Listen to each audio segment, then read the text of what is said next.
এইগুলো কি রাস্তার কথা? গুড নাইট বন্ধুরা। রাস্তার কথা। দেখো রাতের কিছু দৃশ্য তোমাদের দেখাচ্ছি আমাদের বাড়ির ছাদ থেকে। রাতের আকাশে দেখো একটা প্লেন যাচ্ছে। দেখো তোমরা প্লেনটা দেখো, এই দেখো চাঁদের সাইড থেকে বেরিয়ে যাচ্ছে।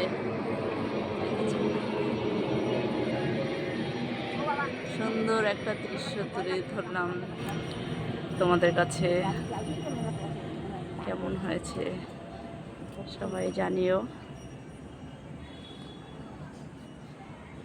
মিষ্টি রাতের শুভেচ্ছা জানালাম তোমাদের।